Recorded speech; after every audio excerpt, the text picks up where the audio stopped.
Tēnā koutou katoa and hello everybody. Welcome to the Lento Intervention podcast. My name is Ben Adelberg and I'm coming to you from Tamaki Makaurau, Auckland. And g'day, I'm Emma Strutt and I'm currently coming to you from Yugambeh country in Queensland. And before we dive into our conversation today, I'd like to acknowledge the traditional custodians of country throughout Australia and their connections to land, sea and community. The Lento Intervention is an Australasian educational and advocacy platform dedicated to raising awareness about the current climate and health crisis. And on this podcast, we invite guests to chat about topics that will inspire you to take action to improve your own health and the health of the planet. So please subscribe to and share this podcast and visit our website for the full show notes. And don't forget to buy us a coffee if you'd like to support our work.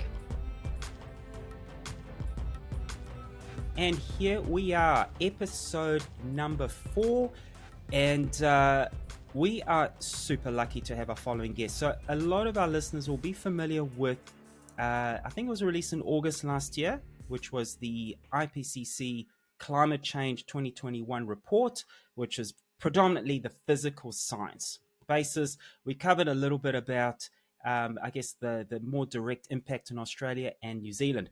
Now, just this week, hot off the press, although by the time our listeners get to this, will be a few weeks delayed. But the IPCC Working Group 2's report on impacts, adaptation, and vulnerability has just been released, and we are so delighted to have one of the co-authors on the show with us today. Yes, we are incredibly fortunate to have Professor Gretta Pecl joining us today on the podcast. Professor Pecl is director at the Centre of Marine Socio-Ecology, which is in partnership with the University of Tasmania, and is also an ARC Future Fellow. Gretta is an absolute specialist in climate change ecology and an IPCC lead author, so very timely interview given the publication recently. Lots to talk about today, so let's jump straight in. Gretta, thank you so much for joining us. Thank you very much for having me. I'm zooming in from Nipalina Lutruwita, or Tasmania, where the Muanina people have cared for land, sea and country for many, many thousands of years. And I think we'll probably touch on that theme a little bit down the line because I think that's quite important. But Gretta, let's first start it off a little bit about yourself. Super, super busy woman. Incredible. And when we look at a lot of projects that you're involved in, I know you had a very stressful last few weeks getting that report out. But tell us a little bit about yourself, your background, what you do. And then I'd love to dive a little bit into some of the projects that you're involved in, like Curious Climate, Future Seas, and REDMAP. All fascinating. So, yeah, your journey.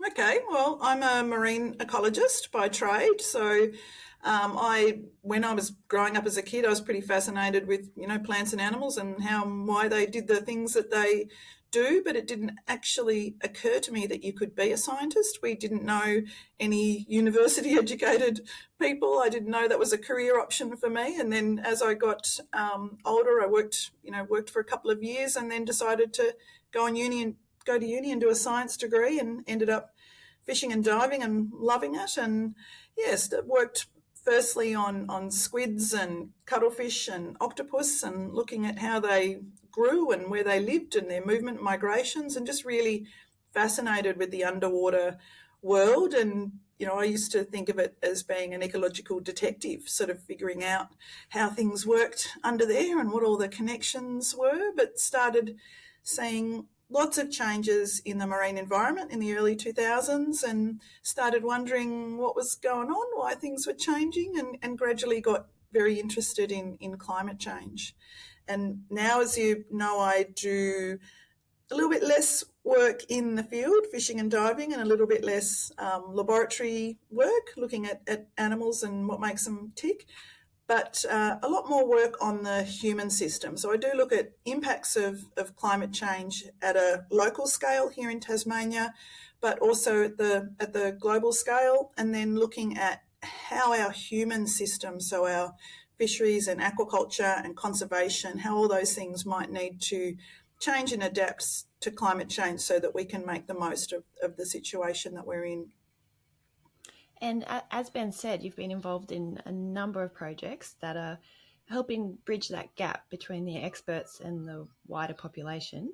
And effective communication is so important for spreading that message beyond the scientific community. So tell us about those projects. Yeah, well, I've always been interested in science communication and engagement, and I guess primarily because as a kid, it just never really occurred to me that I could be a scientist, and so part of what I want to do is try and engage people in the idea that anyone can be a scientist and that there's still a huge amount about our world that we don't understand. And that was even before climate change, became the issue that it is today. But I've always felt that scientists have a responsibility to try and communicate what we do and why it's important. And, a lot of the work that we do is with public money. So I kind of want to make sure that we're telling people what happens with it and why it's important. And a lot of the work that I do now is in that engagement and communication space, and we actually do research on that too. It's not only a performative exercise that's valuable in and of itself, of course, but we actually engage with social scientists and psychologists and evaluate and research the methods that we're using so that we can learn more and we can get better at doing this. I think that there's a very big gap in society in terms of understanding how the scientific process works, and we have some very, very big decisions as a society at all levels to make over the next coming decades. So it's critical that people actually understand what's going on and why. So tell us a little bit about those projects. So Curious Climate, what is it about? Yeah, Curious Climate was a fascinating project. It was a collaboration with ABC Radio where we asked the public to send us any questions at all on climate change. It could be, any aspect of climate change whatsoever. And then we put teams of scientists together to go to particular local regions in Tasmania and answer the most popular questions that they asked. So it was, this big call out for what questions have you got? We got, I think, around 300 questions. We then divided the state into 4 regions, north, south, east, west, and then we ran public events to answer the most popular 10 questions in each region. And I was really interested in trying that approach because normally scientists will, book a seminar and we'll decide what we're going to tell the public about, and then we go and, have a science communication event on that. But this time we really wanted to flip that model and ask people what did they want to know. And I think effective communication needs to happen in both ways. We need to know what the public are interested in, and scientists may know things that are important to communicate that the public doesn't know they don't know. So it's got to work in both directions. But we really just wanted to see what questions people had. And the feedback that we got from that was that people really appreciated us asking the question of, so what is it that you want to know?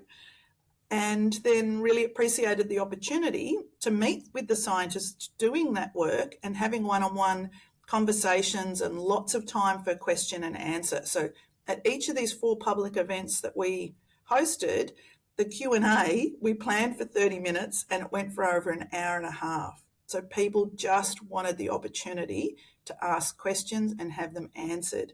And then last year, we did a schools version.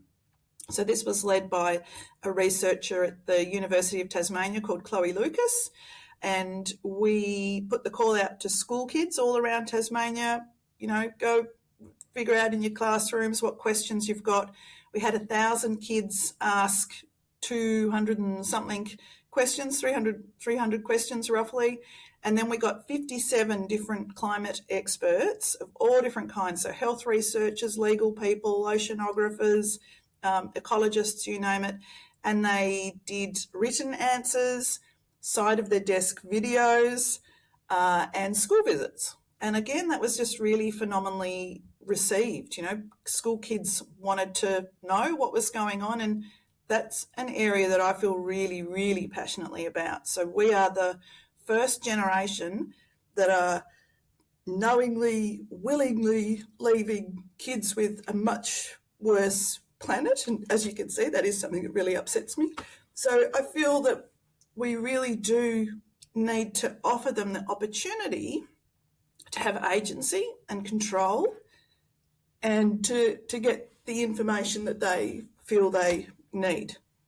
Yeah, and I think you've touched on such important points. I think this project is going to be invaluable because if you want informed, ecologically aware citizens, we need to be communicating the science in a way that's relevant to them and like how this is actually going to affect them in their lives so they can understand the importance of it and move forward with that. And if you're also starting at the school level, by the time they've graduated, they're ready to go and take action. So I think this is just a fantastic project. And you're also involved in a couple of others. I know we're on the clock today, but could you quickly mention REDMAP for any, citizen scientists out there that want to get involved in future Cs? Yeah, so REDMAP stands for the Range Extension Database and Mapping Project, and that started because we were aware that fishers and divers around the country, in particular off the east coast of Tasmania at the time, so this is early 2000s, no, this is 2010, started to notice new species turning up. And we just wanted to provide a place where we could have that information stored and recorded and valued. So fishers and divers are seeing heaps of things that we don't necessarily record, and they know an awful lot about what's normal and what isn't in particular environments. So REDMAP is about fishers and divers sending in photo observations of species that they spot in unusual locations. So it's the coral trout in Victoria or the long-spine sea urchin at the bottom of Tasmania, things like that. And we then use that information as an early indication of what species are changing distribution. And so far, it's been really successful as well. So we've been able to use the information there in almost 30 different scientific publications to help us try and understand how these systems are changing. And it's been very successful with the communication as well. And again, we've actually researched that communication side to see if it's something that people like contributing to, if there's benefits that the citizen scientists receive from contributing to these kinds of programs. And I think in general, citizen science is a way that people can just get involved and reconnect with nature. And it's the kind of thing that you can even do from your lounge chair. There's programs where you can classify different photographs that are submitted, and you can sit there on your iPhone and flick through and help people identify photos. So it's a kind of activity that you can do solo, you can do as a group, you can do in different environments. So I think it's something that really helps generate more information on how things are changing and also connects people more strongly to our natural systems. Right, let's get down to it. IPCC. Let's start with the absolute fundamental basics. What is the IPCC all about? What's its purpose, and what has it actually delivered so far? Although that's a bit of a tricky question. Yeah. But yeah, let's start with the introduction to what IPCC is all about. Okay. So IPCC is the Intergovernmental Panel on Climate Change. It's an international body representing 195 countries around the world, and it produces assessment reports on global climate change. So we're not doing new science, we're assessing all the information that's already out there. So these reports bring together the recently published scientific and technical literature, and they are intended to be policy relevant but not policy prescriptive. So we're designed to assess all the information and arrive at, the stunning conclusion that emissions need to be rapidly reduced. But it's not our job to say this particular policy A is more important than policy B, or we're not designed to sort of be policy prescriptive. They've done 6 assessment reports since 1988. And a couple of special reports, but each major assessment report is composed of several parts.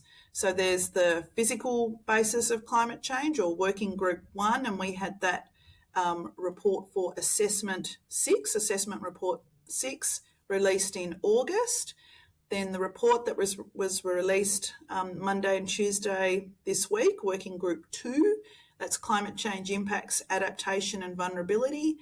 And then in a few months, there'll be the mitigation, or a few weeks actually, I think, the Mitigation of Climate Change Report, Working Group 3. And then a little bit of time after that, there's the Synthesis Report that comes out that summarises all of that information. This is the report that's coming out now. Assessment Report 6 is the first report since 2014, and it really is a massive global assessment across all of those working group components of Assessment Report 6. There's around 700 lead authors and review editors from about 90 countries in the world. And it's an incredibly robust, onerous process. So I nominated to become part of IPCC because I just really wanted to understand how this mysterious beast worked. Even though I was a climate scientist with a lot of my work feeding into IPCC assessments, I really had no clue how it worked. Because I do a lot of communication, I really wanted to be able to put my hand on my heart and say I knew what IPCC was and how it worked, because I spent a lot of my time defending its outcomes and its findings. But to give you an idea of the scope and the scale and just the robust nature of this work, in the Working Group 1 report, the physical basis that came out in August, there's 234 different lead authors as part of that report, and there was over 78,000 different review comments that team addressed. So they put out multiple drafts, 3 or 4 versions of the report, and invite other scientists all around the world, other experts, government representatives, all sorts of different people. Anybody can register to comment on the draft reports. And so 78,000 different comments were made, and they were all addressed and considered by this team.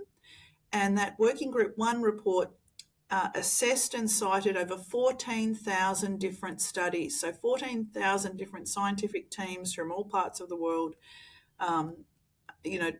developing studies and examining at how the climate's changing. And then the Impacts and Adaptation and Vulnerability report released on Monday, 270 lead authors, 62,000 review comments, and our report, that report assessed over 34,000 scientific studies. So that's a lot of different people from different parts of the world with different perspectives, different funding agencies. It's an incredibly broad depth look at all sorts of things that are going on in terms of impacts and adaptation. And I think when people read about climate science or hear about, the two sides and the debate, I think people just really don't understand that on one side, you've got literally tens of thousands of studies and tens of thousands of scientists. And on the other side, there's, a handful of people making YouTube videos. So I don't think that comes across a lot of the time when people are scrolling on Facebook or Twitter and looking for or finding information on climate change. Yeah. So are you satisfied now that you actually know how this massive beast works? I do. I'm not sure I'll do it again. It's mind-boggling. But is it fair to say that there is one possible theme through this journey, through the years, is that the increase in certainty on what's being reported? Oh, absolutely. Absolutely. And in fact, if you look at the reports over time, the one that came out in 1990 said, this is, a broad overview of climate science, and we've got a discussion of the uncertainties, and we look at the evidence of warming. And then 1995 was the balance of evidence suggests a discernible human influence on the climate. So, mid-90s, discernible human influence. 2001, there is new and stronger evidence that most of the warming observed over the last 50 years is attributable to human activities. 2007 was warming of the climate system is unequivocal, and that's human induced.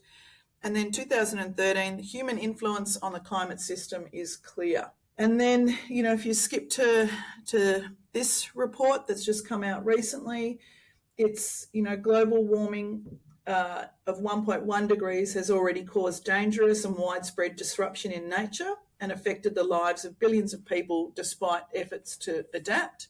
And the cumulative scientific evidence is unequivocal. Climate change is a threat to human well-being and to health of the planet. And any further delay in concerted global action will miss a brief and rapidly closing window to secure a livable future. So the strength of that language is, a massive, massive jump compared to just 7 years ago. I mean, I tuned in and watched the presser, and I recall the UN Secretary General, I wrote it down, he was describing it as an atlas of human suffering and a frog march to destruction. So yeah, not painting a rosy picture, but like, as you said, this was a huge report. There's 18 chapters, there's 3,675 pages worth of data here. So I know it's an incredibly difficult task to try and summarize that much data, but could you run us through some of those key findings that people need to be aware of? Yeah, so if we look at a global level, about half of all plants and animals and marine species that have been studied globally are moving polewards on land and to higher altitudes to find conditions that they can survive in. So this is literally a massive redistribution of life on Earth. And that is my particular area of expertise, actually, is this climate-driven redistribution of life. And one of the big challenges there is that not everything can shift all at the same time. Some things can move quickly, others can move very slowly. You have all the connections between species in terms of, habitat and shelter and food and all those sorts of things being broken all at the same time and new links being formed. So it's just really flipped ecology and ecosystems totally on its head. And some of those changes in distribution we might not notice at all. Other things, though, will have massive implications for livelihoods, for human health, with diseases moving around. So that's a very big change to the, I think of it as the ecological fabric of our planet. We have roughly half the world's population currently experiencing severe water scarcity at some point each year, at least partly due to climate change.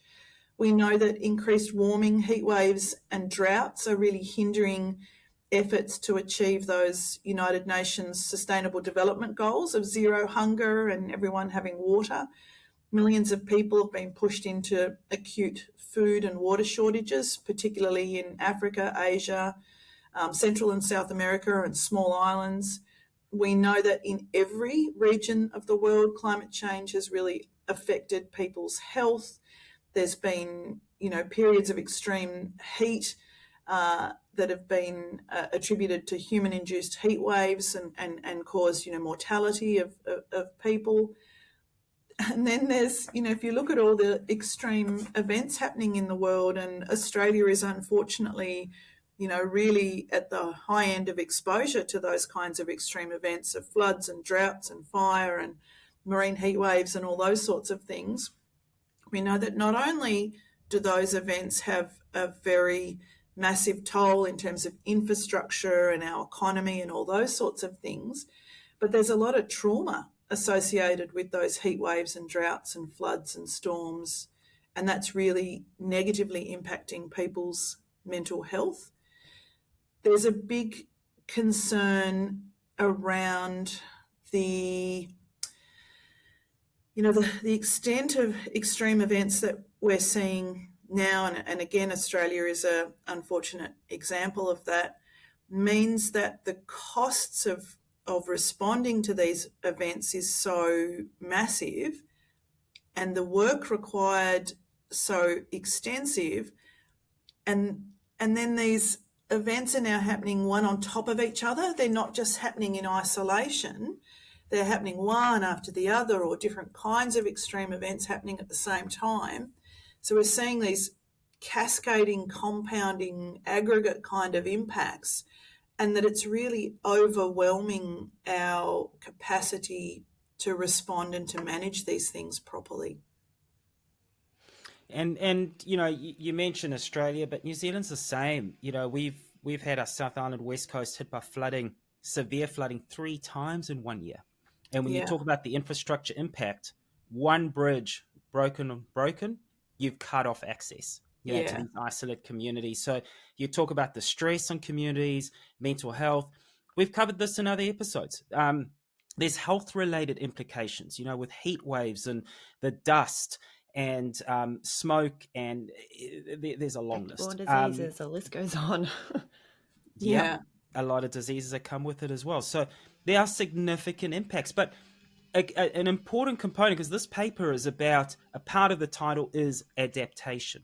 Yes. Yet what's also come out of this paper is that adaptation is becoming more difficult. Why is that?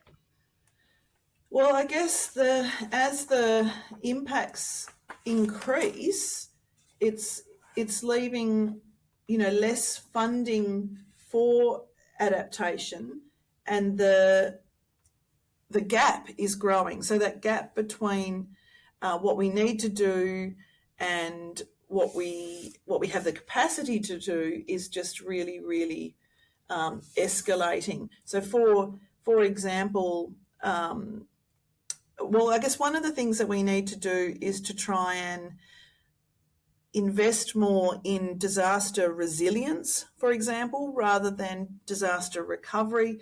So, for example, Australia spends around $2.75 billion a year on recovery from disasters, but we only spend $0.1 billion per year on trying to develop disaster resilience.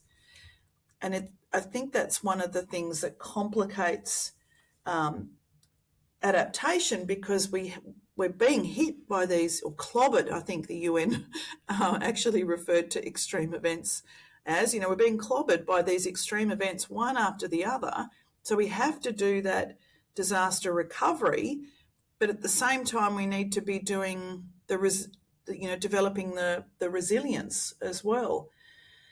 So it is very complex, but there is a lot that we can do. So, looking at our governance framework, so trying to find, clear frameworks for coordinating across all levels of government in terms of adaptation, building capacity for adaptation through nationally consistent risk information, for example, and a lot of I think switching to dynamic decision making. So at the moment, a lot of our decision making is quite fixed and quite slow, but we need to ensure that we've got ethical and responsible but adaptive ways of making decisions in this new environment.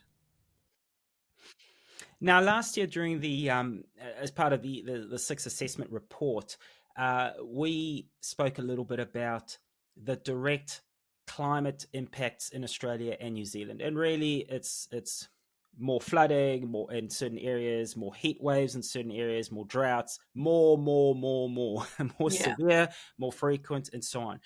But in the presentation that we dialed in earlier this week, there were a few other components that we don't touch on enough. So there was flooding, there was wildfires, we get it. The risk is there, it's more frequent, it's more severe, and so on.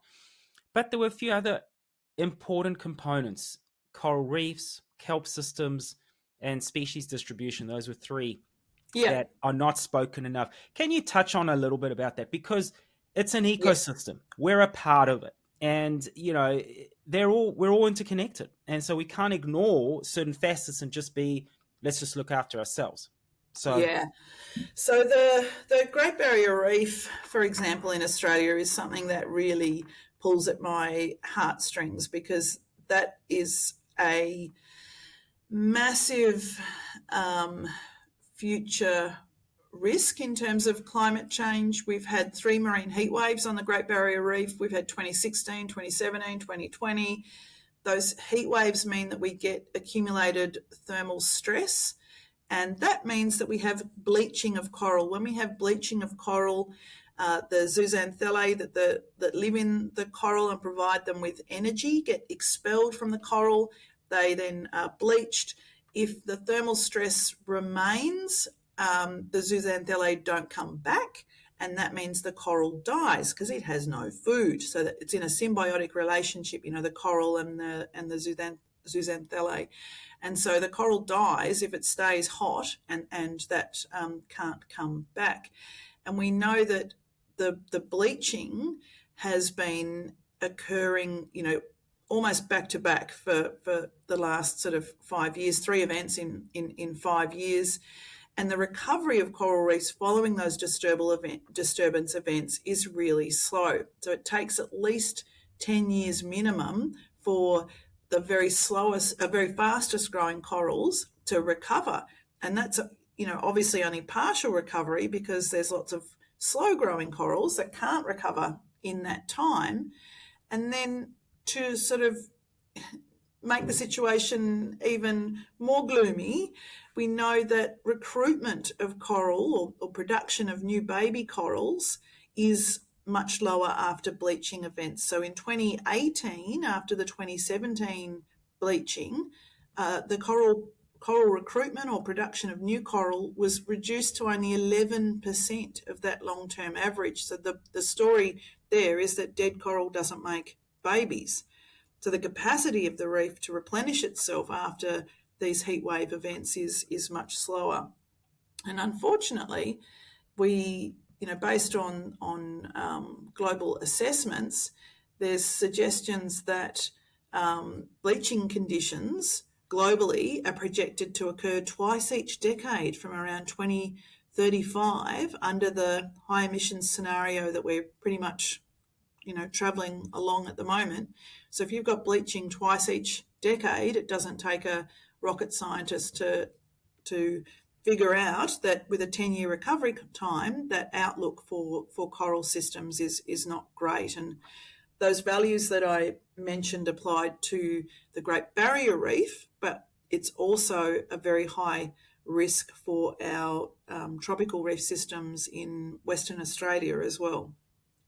So it sounds like we're reaching those soft and hard limits for certain things in being able to actually adapt and save them, basically. Yeah, that loss of coral reefs and all the associated biodiversity and ecosystem service values, that was pretty much our headline key risk from the Australasian report, and we attributed that with a very high confidence, unfortunately. But then if you look to the southern coasts of Australia, where we have our kelp ecosystems, that was another one of the key risks identified for Australasia, and this applies to New Zealand as well, where we're seeing on those southern and southeast coasts marine heat waves and warming and overgrazing by a lot of the new fish and urchins and other species that are moving into those regions as they warm up. So herbivores moving into new regions and literally eating the kelp out of house and home. And in Tasmania, for example, we've got less than 10% of our giant kelp remaining. And we've had, massive range contractions of kelp species in Western Australia, where marine heat waves led to 100-kilometre range contraction of kelp forests there. And around Australia, it's around 140,000 hectares of kelp forests that have been lost due to extreme events and warming just in the last couple of decades. 140,000 hectares of habitat that's incredibly important for a whole lot of other species. And if you look across the whole Australian coastline, and if you consider corals, kelps, seagrasses and mangroves, those organisms or those habitat-forming organisms have been lost from around 45% of our coastline. So that's a very large proportion of these, key species that other plants and animals need for shelter and food and all those sorts of things that have been lost due to climatic events, extreme climatic events. So there's a lot to take in. That's why I went very quiet and I looked like I was glazed, but it's just, there's a lot to comprehend because, like I just mentioned, it's an ecosystem. Kelp is important to the health of our oceans. Yes. The oceans are hugely important in terms of sequestration of carbon. There's a lot of reasons for it. But so this paper is about adaptation. The next paper that is due to be released is about mitigation. Yeah. Two very different things, because one is, and look, and tell me I'm totally wrong in saying this, but adapting means we're conceding in the fact that it's happening, so we just need to get on with it and adapt.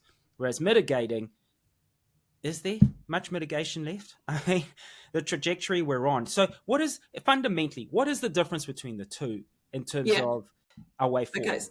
Yep. So mitigation is essentially not doing climate change. It's taking greenhouse gas emissions that are in the atmosphere out, but primarily not putting more in. So it's trying to rapidly reduce our greenhouse gas emissions and trying to, suck more carbon out of the atmosphere. That's mitigation. Adaptation is really trying to respond constructively to the changes that we are having from climate change. And it isn't a case of either or. We absolutely need to do both. If we don't adapt, all our systems will be totally overwhelmed and swamped, and we won't have the capacity to mitigate. So we need to do mitigation and adaptation. Adaptation, in many cases, will buy us a bit more time for the mitigation to kick in. So we need to be doing both of those things at the same time. And a lot of things that we can do for adaptation, for example, kind of do both. So we can be looking at restoration of natural ecosystems, so mangroves and seagrasses and kelps. Those species sequester or suck out carbon from the atmosphere. They also provide coastal protection from storm surges and things like that. So if we have large-scale projects that are about reforestation on land and revegetation in our conservation of our marine ecosystems that are giving us multiple bangs for buck in terms of protecting the coasts and sequestering carbon and really sort of helping make our marine systems more resilient, that's great, but it's not a permanent fix. They're called nature-based solutions. Kind of don't like the word solutions because it's not a permanent solution or a permanent fix. But it does buy us a little bit more time. The danger, I personally think, with those kinds of solutions is that we can't take the pedal off the brakes in terms of emissions. We absolutely need to be decarbonising as fast as we can. We can't go, oh no, we'll just plant some more mangroves and then it doesn't matter if we're emitting. And then the other key point there is that, yes, we can be planting more thermally resilient kelps, for example. We can be planting more appropriate mangrove species, more resistant mangrove species in particular areas so that they're a little bit more resilient to the climate. However, they remain at great risk from extreme events and climate change. So we can't invest all our eggs in the restoration basket for climate purposes because they could get wiped out by a big extreme event. Some extreme events are 5 and 6 degrees above normal. That's enough to wipe out large sections of those kinds of species. So a lot of these adaptation and mitigation measures are largely driven by, government or universities, NGOs, private enterprise. A lot of these findings aren't exactly positive, so it's heavy for the individual to deal with. So, what can I do? What can Ben do? What can the average person do to actually get involved and make a difference? Yeah, I think there's heaps of things that people can do. And I think it's important to know that doing stuff makes us feel better. So, on one hand, I think, we're all only human, and sometimes, even I kind of think, oh, why am I bother hanging the washing out instead of using the dryer? Or why am I bothering mending these clothes or going to the op shop or whatever instead of just, throwing my hands in the air and going, oh, it's all too hard. What difference can I make as an individual? We know, even from psychological research, that doing things makes us feel better. Being constructive and working together with other like-minded people. These are all things that make us feel better. And even though we might feel like our efforts are only a little drop in the bucket, eventually with enough drops in a bucket overflows, and so we all need to be trying to do what we can. We can be reducing our own footprint. I think talking about climate change is incredibly important, normalising those discussions of climate change rather than making it, just something that only left-wing radical people do.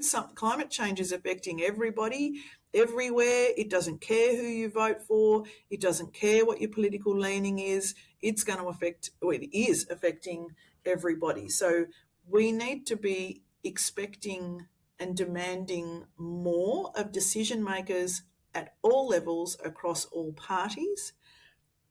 One thing that I think, we talked about earlier, participation in citizen science. Again, we're helping gather information about how the world's changing, and that helps everybody understand how we can maximise, the situation that we're in.